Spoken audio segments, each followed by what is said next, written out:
I'm proud to be an American. You've probably heard this phrase at some point before, whether in the hit Lee Greenwood song God Bless the USA or more modern renditions by the likes of Beyoncé, Dolly Parton, and VeggieTales. After all, we rank #1 globally in GDP, military strength, political influence, school shooting rates, incarceration rates, and student loan debt. It's hard to be proud about that. As humans, we like definite, indisputable answers. Our brains aren't designed for nuance. It's infinitely easier to think of America as good or bad rather than the complicated mess that it really is.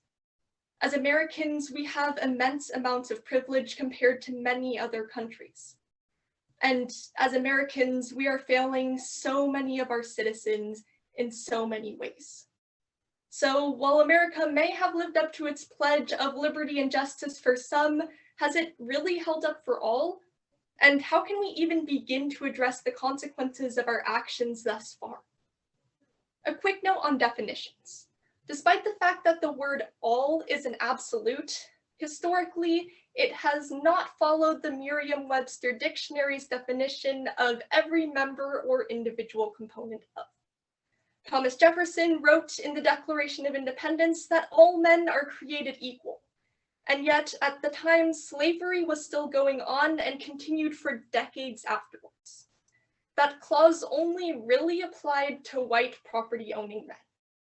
I'd just like to make it clear that for the purposes of today's speech, we won't be using that historical definition, and instead we'll be going back to the word all's original roots. When we say liberty and justice for all, we will mean liberty and justice for all. And that includes poor, trans, gay, femme, disabled people of color. With that, let's get into it and examine the system that is arguably most responsible for liberty and justice in the United States. A system that routinely decides the outcome of people's entire lives, and a system that has been the subject of some of the harshest discrimination in our country. The legal system. And today we'll zoom in on the jury selection process. Because like so many other American institutions, our juries rarely reflect the population that they're trying to represent. These divisions exist along racial, gender, sexuality, and more lines, but since most of the literature is focused along racial divides, that's what we'll be focusing on today. When lawyers are choosing juries, there's something known as a peremptory challenge. Essentially, they're allowed to strike a limited number of jurors for virtually any reason, or even no reason at all.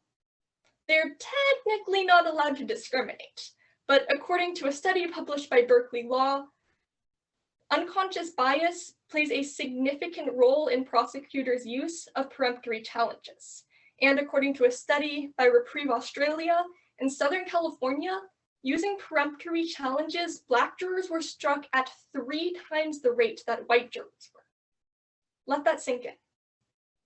And to make matters worse, there is only one mechanism in place to combat this, the Batson challenge, which essentially says that they can bring the case to the judge if they believe that other lawyers are being discriminatory. However, this has widely been regarded as a failure. What typically happens is that one side says they're being discriminatory. The other side only has to present virtually any excuse that's non-discriminatory to get out of it. It usually goes along the lines of, oh, they seemed biased against the police.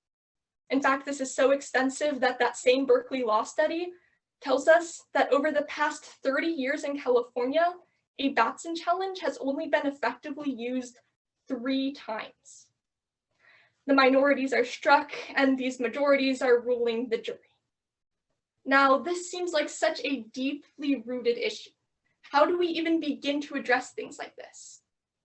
Diversity, equity, and inclusion studies in high school have been receiving more attention and more criticism lately than ever before. 2 of the primary concerns are that they will exacerbate divisions by talking about them, impairing unity, or that they will shed America in an overly negative light. Again, we're back to this problem of only seeing America in one way, as one thing. If we talk about our wrongdoings, then we're saying we're bad, and we don't want that, right? By acknowledging divisions, are we endorsing them? But in reality, it's exactly the opposite.